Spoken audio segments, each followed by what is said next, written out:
no? Not per se. Pero dahil, again, it's another form of modern method of contraception na talagang nilalabanan nila. Hindi dahil bad taste. Kasi kung talagang bad taste, ay ang daming patalastas dyan na bad taste, ba't dinededma nila, di ba?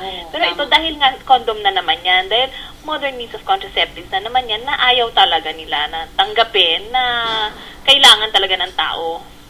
So naglabas na ba kayo ng statement regarding dito sa ano nila na to na ang tawag dito, itong kanilang response? Ang Reproductive Health Advocacy Network gumawa na ng statement. Ang sumulat diyan ay ang aming Secretary General na si Miss Gladys Malayang. So, nakikisa kami doon sa statement na yun bilang miyembro din ng ARHAN. Medyo bigyan mo nga kami ng ano ba yung mga yes dyan ng ano? Okay. Ng statement? Yung parang yung mga sinabi ko kanina na hindi dapat ini-impose ng mga Catholic groups ang kanilang morals, no, sa ibang mga tao. Sabi dito sa statement, contrary to the beliefs of the church, not all 90 million Filipinos are devotees to their faith, and even the 60 million who call themselves Roman Catholic may not necessarily be comfortable with having someone else make a choice that is both highly individual and deeply private. So, isa yun sa mga stance ng ARHAN. So, sa ngayon, bukod siyempre dito, naglabas na tayo ng mga statements. Ano pa yung mga pwede nating action na gagawin after itong interview natin? Ano pa yung mga ginagawa nating action? Para mas matuloy-tuloy pa rin natin itong kampanya regarding dito sa RH na to. Ito sa ginagawa natin ngayon. Nakiki-join din kami dun sa ibang grupo din na gagawa ng statement at mukhang may nag-organize din ng press conference para bigyan din ng ibang impormasyon ang mga tao para kumbaga kung nag-release ang CBCP ng impormasyon, ito naman yung the other side of it.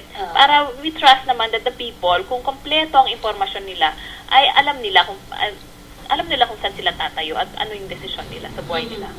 So sa ngayon ay attorney, siguro talagang ito, paglalaban din ito, matagal na proseso din, di ba? Kung babalikan ko naman itong sa Maynila, no, dahil alam mo, sa Maynila, kahit ata anong gawin natin, ay ganun pa rin siya, no?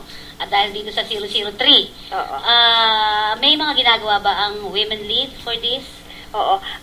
Ngayon, binabalak ng Women Lead na kasamang ibang mga grupo, no, kasamang alternative law group, kasama din yung ibang mga grupo ng kababaihan na mag-file ng inquiry procedure sa CEDAW committee. Okay. Oo, that's international. Para ito i-complement din yung ongoing local efforts to assail yung EO na yon. Pero di ba banggit nga doon sa usapang PAPDEB, parang yun na siya, no? Hindi na siya matatanggal talaga. So dire-diretso lang ng mga susunod-sunod pa dyan. O kung makapasa pa uli si Mayor Cencia dati, di pasok din naman siya. Well, nakasanglalay din malaki niyan sa mga kamay ng mga kababaihan sa Manila na sana pagkatapos ng naranasan nila sa ilalim ni Atienza, ay sana matuto na silang lumaban, no, to resist. Na mangyari ulit sa kanila yon. Nasa kanila naman yun nasa grassroots ang sagot din. Oo. Okay. So, may mga ilan ba tayong nais mong banggitin, attorney? Sa akin lang, no, parang huwag tayong basta-basta magpapaniwala ng sinasabi ng kung sino-sino. Sabi din ni Buddha yun, huwag kang maniwala sa mga naririnig mo kahit ako ang nagsabi nun. Alam mo yun? Ang importante, tingnan mo, i-examine mo kung ayon nga yan sa iyong eksperyensya at iyong sariling sense of right and wrong. So, sa mga kababaihan, may mga gusto ka bang mensahe dahil marami silang nakikinig sa atin ngayon? Lalo na sa mga maraming anak. Oo. Sa ating mga kababaihan, lagi kong sinasabi na nasa atin, no, yung pagbabago ng ating mga sitwasyon. Pero, syempre, kailangan natin ng impormasyon, kailangan natin ng suporta. At, kumbaga, marami namang mga NGO dyan, maraming mga grupo, at maraming mga programa, katulad itong programa nyo, na kung saan makakakuha sila ng mga impormasyon na makakatulong sila sa pagdedesisyon nila sa buhay nila. Kasama na yung pagdedesisyon nila kung anong klaseng family planning method ang gusto nila, ilang anak na gusto nila, paano nila gagawin yun, saan sila makakuha ng serbisyo. So, kumbaga, kailangan lang ng kumbaga, magpursige sila na kunin yung tamang impormasyon at magdesisyon para sa kanilang mga sarili. Okay. So, pero may nag-text sa atin dito, sabi nga, yung daw Women Lead ay may iba't iba siyang programa. Ipahapew natin kuhanin. Ano ba yung mga programa natin? Sabi nga, humahandle kayo ng mga cases, di ba? Oo, isa yon sa aming programa, Legal Services Program. Isa pang programa namin, sa research program naman, gagawa kami ng mga research tungkol sa mga iba't ibang issue ng kababaihan. Tapos, ang isang nire-research namin ngayon ay yung issue ng mediation, isang procedure yon sa ating mga husgado, at inaaral namin kung paano ang impact nito sa kababaihan. So, mga ongoing research pa yon. Isang programa din, yung training and legal education, nagbibigay kami ng mga training sa mga komunidad, sa mga sangay ng gobyerno, tungkol sa mga iba't ibang issue din ng kababaihan.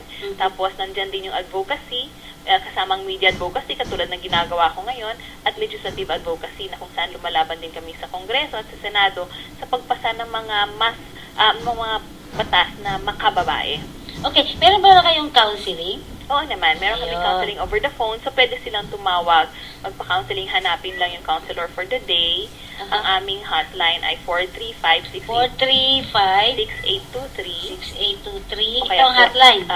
Kaya 425-1369. 425 1369. Ayan po.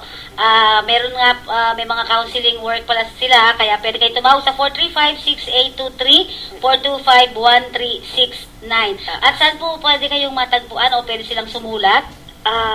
Dyan muna, tumawag muna sila. Okay, kasi as much as possible, ayaw namin sabihin yung address namin. Okay.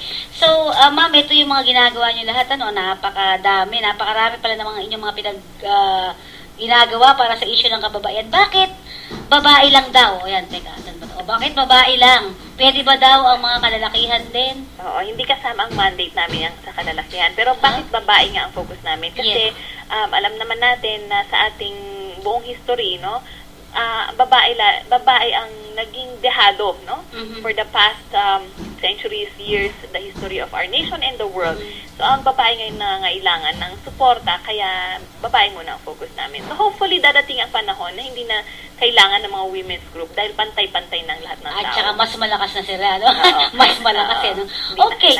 Sige, thank you very much. Pero from time to time, Attorney Claire Locson, siguro magkakaroon tayo ng isang slot para sa inyong advocacy work, ano? Mas maganda yan. At siguro sa mga susunod pang panahon, pipili tayo ng araw kung kailan kayo pwedeng mag-broadcast dito sa atin. Bahalang pumili ka ng araw. Okay, thank you very much.